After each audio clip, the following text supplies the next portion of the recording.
우리 주 예수 그리스도의 아버지 하나님을 찬송하리로다. 그의 많으신 긍휼대로 예수 그리스도를 죽은 자 가운데서 부활하게 하심으로 말미암아 우리를 거듭나게 하사 산 소망이 있게 하시며 썩지 않고 더럽지 않고 쇠하지 아니하는 유업을 있게 하시나니 곧 너희를 위하여 하늘에 간직한 것이라. 아멘. 할렐루야. 죽은 지 사흘 만에 무덤 문을 여시고 부활하신 예수님께 찬송과 영광을 올려드립니다. 부활의 첫 열매가 되신 예수님을 따라 우리도 부활하게 될 것을 믿으며 이 시간 삼위일체 하나님께 감격의 예배를 드립니다. 주여, 부활절 새벽에 드리는 예배를 받으시고 우리 마음에도 참된 신앙이 회복되게 하여 주옵소서. 썩어 없어질 땅의 것에만 소망을 두지 않게 하시며 부활을 사모하는 성도답게 주 안에서 견실하며 흔들리지 않는 믿음을 지키게 하여 주옵소서. 예수님의 이름으로 기도하옵나이다. 아멘. 찬송가 165장입니다.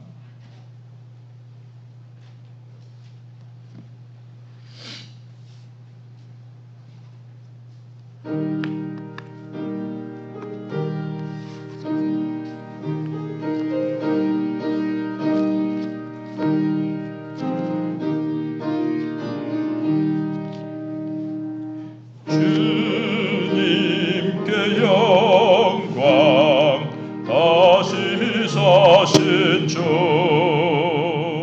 사망 권세 모두 이기시었네.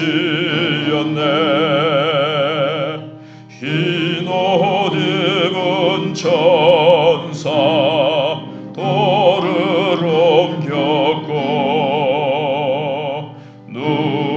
누셨던 곳은 비어 있었네. 주님께 영광. 다시 사신 주 사망 권세 모두 이기시었네. 부활의 주님 나타나시사 두려움과 의심 물리치셨네. 주의 교회 기뻐 찬송하여라. 다시 사신 주님 죽음 이겼네. 주님께 영광. 다시 사신 주 사망 권세 모두 이기시었네. 생명의 임금 영광의 주님. 주님 없는 삶은 헛될 뿐이라. 주의 사랑으로 세상 이기고 요단 건너 본향 가게 하소서. 주님께 영광. 다시 사신 주 사망 권세 모두 이기시었네. 아멘. 하나님 말씀 보시겠습니다.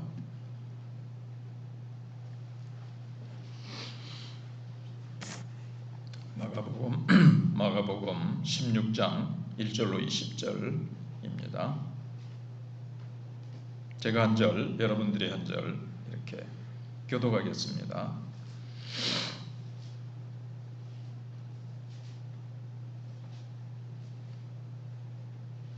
마가복음 16장 1절로 20절입니다. 안식일이 지남에 막달라 마리아와 야고보의 어머니 마리아와 또 살로메가 가서 예수께 바르기 위하여 향품을 사다 두었다가 안식구 전날 매우 일찍이 해돋을 때에 그 무덤으로 가며 서로 말하되 누가 우리를 위하여 무덤 문에서 돌을 굴려주리요 하더니 눈을 들어본 적 벌써 돌이 굴려져 있는데 그 돌이 심히 크더라. 무덤에 들어가서 흰옷을 입은 한 청년이 우편에 앉은 것을 보고 놀라매 청년이 이르되 놀라지 말라. 너희가 십자가에 못 박히신 나사렛 예수를 찾는구나. 그가 살아나셨고 여기 계시지 아니하니라. 보라 그를 누웠던 곳이니라. 가서 그의 제자들과 베드로에게 이르기를 예수께서 너희보다 먼저 갈릴리로 가시나니 전에 너희에게 말씀하신 대로 너희가 거기서 배우리라 하라 하는지라.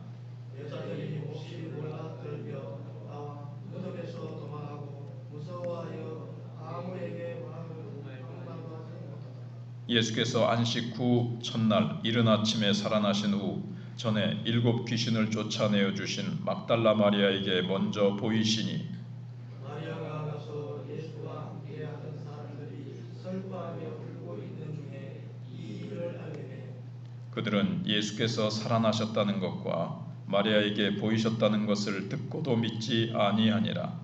그 후에 그들 중 2 사람이 걸어서 시골로 갈 때에 예수께서 다른 모양으로 그들에게 나타나시니 2 사람이 가서 남은 제자들에게 알리었으되 역시 믿지 아니하니라.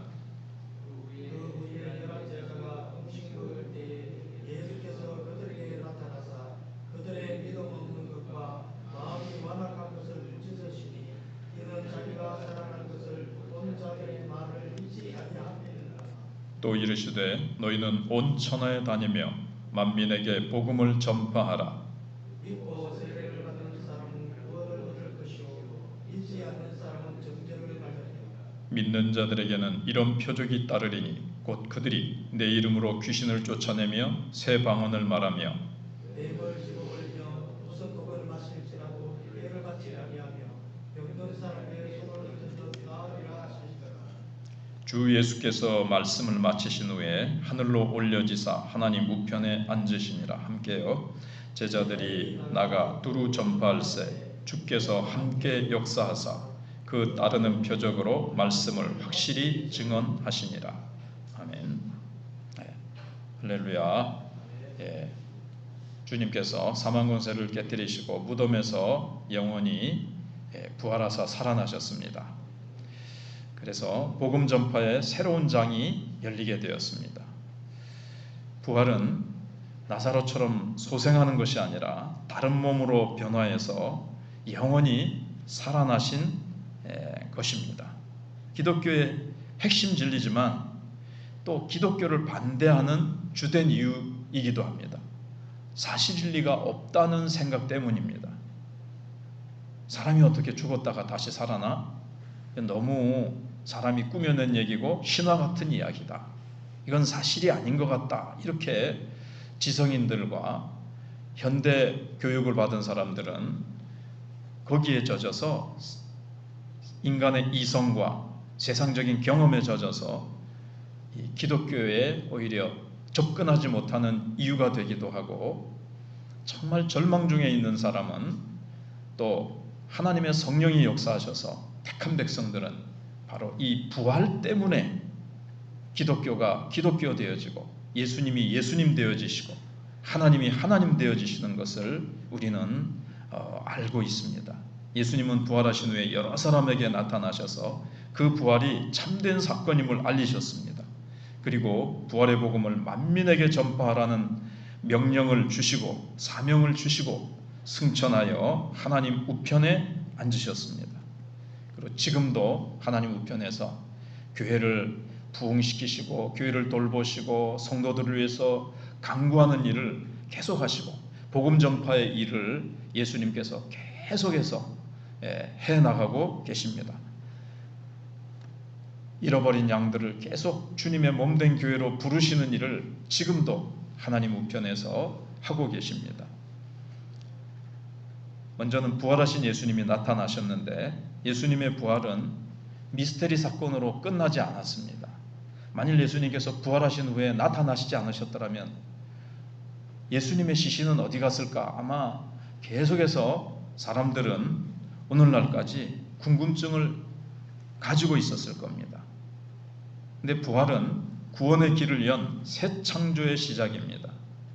옛 시대가 끝나고 정말 새 시대를 여시는 전무후무한 사건이기 때문에 온 세상에 홍보해야 될 것 같은데, 지금으로 말하면 예수님 방송국에 한번 찾아가셔서 지금 지상파 한번 타면 온 세계로 다 전파되지 않습니까? 그런데 예수님은 그렇게 하시지 않습니다. 하나님의 방법은 그렇지 않습니다. 소수에게 알릴 뿐입니다. 주님의 일하심은 세상과 다릅니다. 그런 식으로 하지 아니하시고, 누구는 말하더라고요. 한번 빌라도에게 한번 예수님 나타나 주셔야 되지 않느냐. 그런데 예수님은 그렇게도 하지 않으십니다. 인간적인 생각과 방법이죠. 주님은 오늘 말씀해 보시면 특별히 또 사도들에게도 먼저 나타나신 것이 아니라 연약한 여인에게 가장 먼저 나타내 보이셨습니다. 그래서 가장 먼저 막달라 마리아, 7 귀신 들렸던 막달라 마리아에게 나타나셨죠. 왜 그럴까요? 하나님은 외모를 보시는 것이 아니라 중심을 보시는데, 정말 주님을 얼마나 사랑하느냐, 얼마나 진심으로 하나님을 사랑하느냐, 그걸 보십니다. 당시 여자는 증인 자격이 없다고 해서 법정에도 세우지 않는 시대였습니다. 그러나 주님은 그들을 부활의 첫 증인으로 삼으셨습니다. 주님을 향한 그 마음, 그걸 보셨고, 주님은 작은 자를 통해 진리를 전하기를 원하셨기 때문에 그렇습니다. 작은 자를 통해 강국을 이루신다고 그랬잖아요. 그래서 힘과 영향력이 더 많이 있는 그런 사람들을 하나님이 쓰시면 얼마나 더 빨리, 더 영향력 있게, 더 강하게 세상에 전파될 것 아니에요. 근데 오늘날도 보십시오. 뭐 대기업의 오너가 온 교회에 뭐 많습니까? 박사, 또 세상에 돈 많은 국회의원, 정치가들, 이런 사람을 하나님이 막 부르셔가지고 그들을 통해서 막 국회가 완전히 뒤집어지고, 막 그러면 또 우리는 한때 믿는 대통령이 청와대에 들어가니까 와, 이제는 뭐 큰 일은 일어나겠구나. 웬걸요? 별 큰 열매가 없었습니다. 하나님은 그렇지 않습니다. 하나님은 작은 자를 부르시고 세상에서 알아주지 않는 연약한 자를 부르시되 정말 진실로 주님을 사랑하는 그 마음을 보시고 역사하시는 것을 보게 됩니다. 만약에 우리가 더 세상에서 힘과 물질과 영향력을 가진 사람을 따르고 그 사람을 교회에서 우대하면서 그 사람을 통해서 뭔가 일을 해보려고 한다면 그는 하나님의 역사를 불신하는 처사입니다. 그래서 사람을 대하는 주님의 방식은 우리와 세상과 다르다는 것을 우리가 깊이 여기서 배워야 될 것입니다. 예수님은 또한 오늘 보면 엠마오로 시골로 내려가는 2 사람에게도 나타나셔서 자신의 부활을 알리셨다고 했습니다. 그래서 부활하신 주님을 만난 이들에게는 놀라움과 기쁨과 이제 막 증언의 능력이 막 가득했습니다. 그래서 예루살렘에서 고향이겠죠. 아마 엠마오로 내려가다가 다시 부활하신 주님을 만난 그 기쁨과 감격 때문에 예루살렘으로 돌아가서 저 사람들에게, 또 갈릴리에 있는 형제들에게 예루살렘으로 가서 갈릴리에서 주님이 만나자고 하신다면서 그들에게 부활의 소식을 아주 기쁨과 감격으로 알리셨습니다. 그런데 이제 대조적으로 부활의 주님을 만나지 못한 사람들은 이제 소식으로만 들은 거죠. 여자들을 통해서 들은 사람은 슬퍼하며 울고 있었고 아직도 믿지 못하더라. 아직도 믿지 못하더라. 계속 그렇게 말씀하고 있습니다.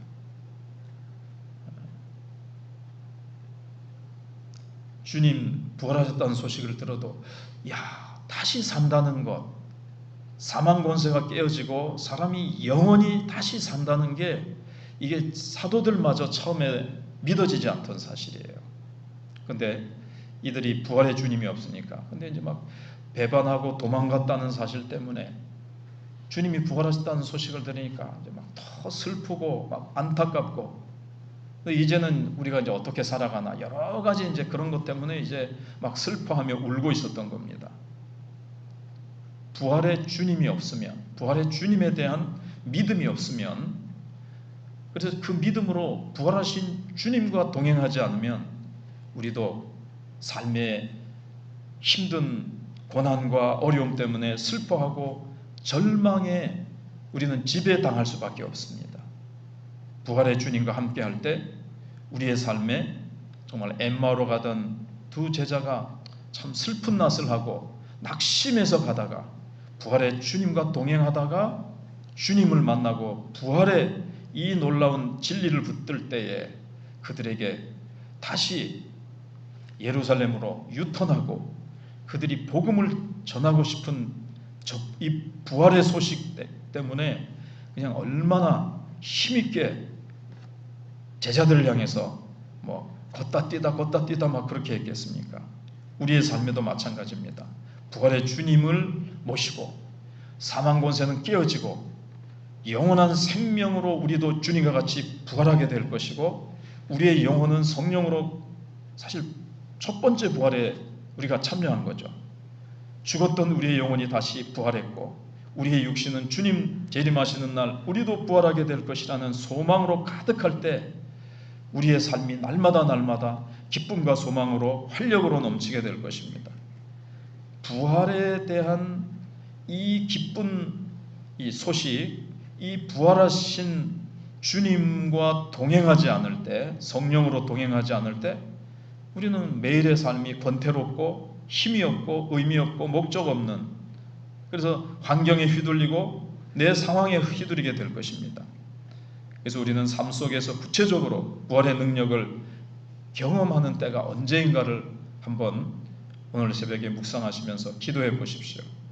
그리고 부활의 주님과 함께하기 전과 부활하신 주님과 내가 이제 날마다 그 부활의 주님의 임재에 사로잡혀서 살아가고 난 후에 내 삶의 차이가 확실한지, 주님 부활하셨는데 나는 아직도 엠마오로 내려가는 두 제자와 같이 내 삶은 그런지, 부활하신 주님을 만나고 나서 기쁨으로 한 걸음에 다른 제자들에게 알리기 위해서 달려갔던 그들의 걸음과 같이 나는 활기찬 삶의 걸음을 걸어가고 있는지를 우리는 한번 돌아봐야 될 것입니다.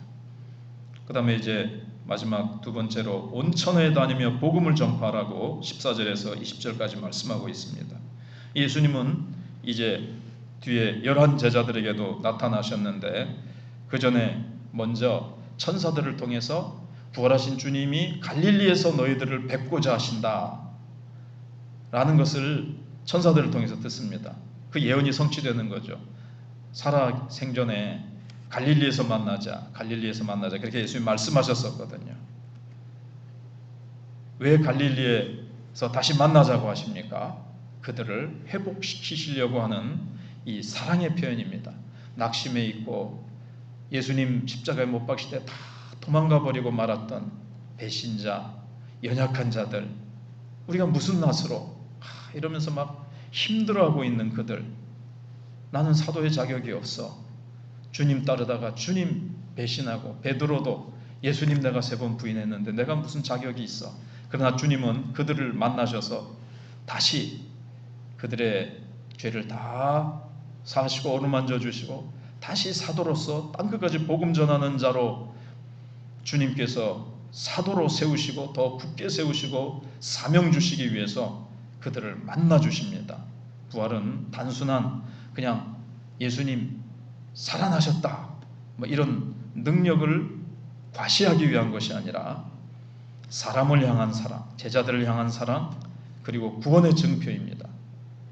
우리의 죄가 다 해결되었고 사망의 문제가, 인간의 근본적인 문제가 해결되었고 우리에게는 영원한 새 소망이 주어졌다고 하는 이 구원의 증표입니다.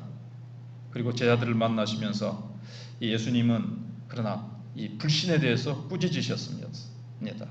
내가 부활한다고 하지 않았느냐? 왜 그 말을 믿지 못했느냐? 그리고 여인들과 다른 제자들이 나의 부활의 소식을 전해 주었는데 왜 너희들이 믿지 않았느냐? 예수님이 그렇게 말씀하십니다. 여기 14절에 그랬죠. 예수께서 그들에게 나타나서 그들의 믿음 없는 것과 마음이 완악한 것을 꾸짖으시니, 그래서 예수님은 다른 거 꾸짖으신 적이 거의 없죠. 근데 한 가지는 꾸짖으세요. 믿음이 없을 때, 부활하신 것에 대한 믿음이 지금 없는 거죠. 다시 살아나셨다. 어떻게 살아날 수 있을까? 주님이 어떤 분이신데요? 또 주님이 말씀하셨는데 그 말씀을 믿지 않을 때, 근데 왜 믿음이 없습니까? 마음을 완악하게 가지기 때문에 그렇습니다.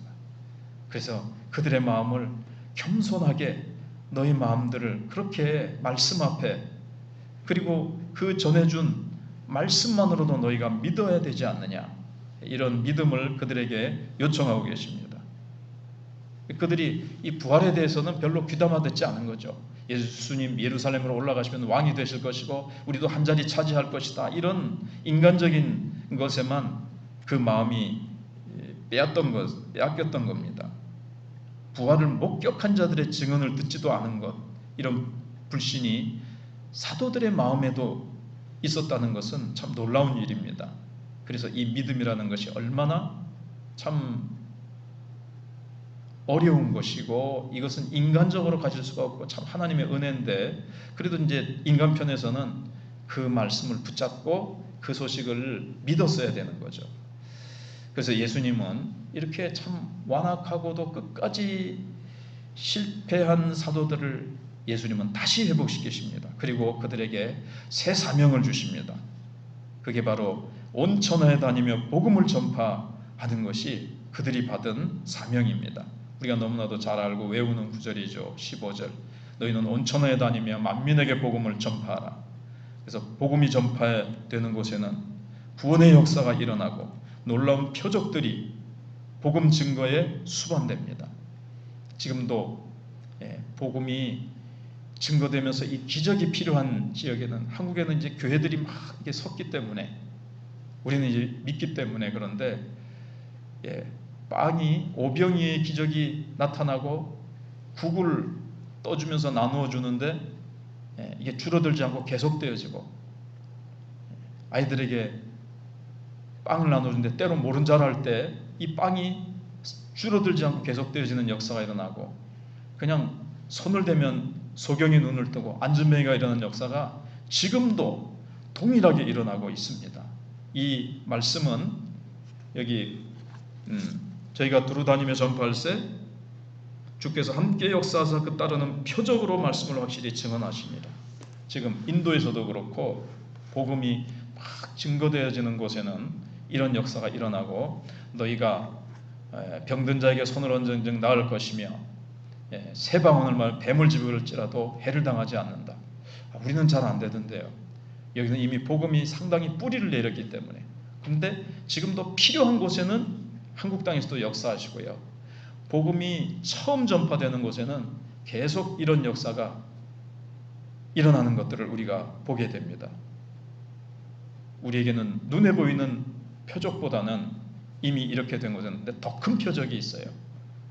예수 믿지 않던 자들이 예수님이 믿어지는 표적, 마귀의 자녀가 예수님 영접하고 예수 믿겠다고 회개하는 이 역사, 사도들 보세요. 이렇게 끝까지 믿지 않던 그들이 나중에 예수님의 은혜로 이 믿음이 생겨지는데, 암이 떨어져 나가고 안전뱅이가 일어난 기적보다도 영적으로 죄와 허물로 죽었던 자가 복음 듣고 예수 믿고 교회 따라 나오고 주님 앞에 나와서 예배드리는 기적이 사실은 가장 큰 기적입니다.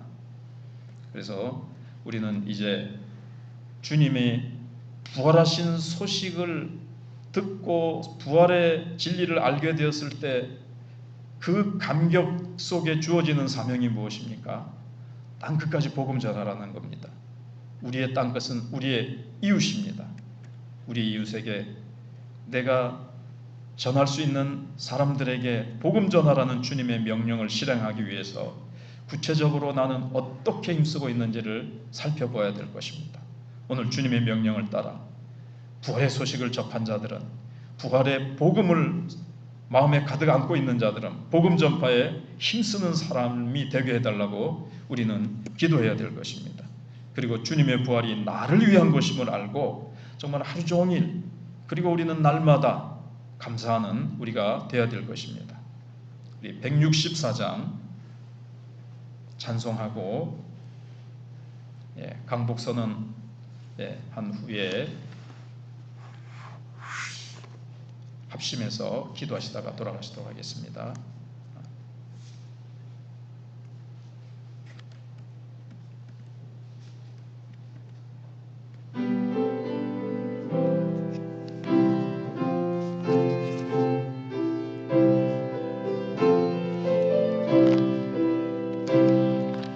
예수 부활했으니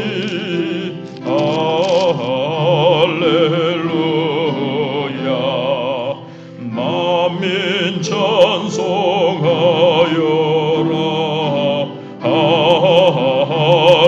할렐루야. 천사들이 즐거워 할렐루야. 기쁜 찬송 부르네. 할렐루야. 대속하신 주 예수 할렐루야. 선한 싸움 이겼네. 할렐루야. 사망 권세 이기고 할렐루야. 하늘 문을 여셨네. 할렐루야. 마귀 권세 이긴 주 할렐루야. 음의 왕이 되셨네. 할렐루야. 높은 이름 세상에 할렐루야. 널리 선포하여라. 할렐루야. 길과 진리 되신 주 할렐루야.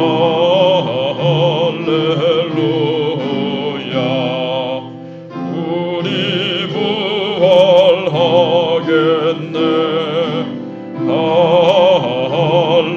할렐루야. 부활 생명 되시니 할렐루야. 우리 부활하겠네. 할렐루야.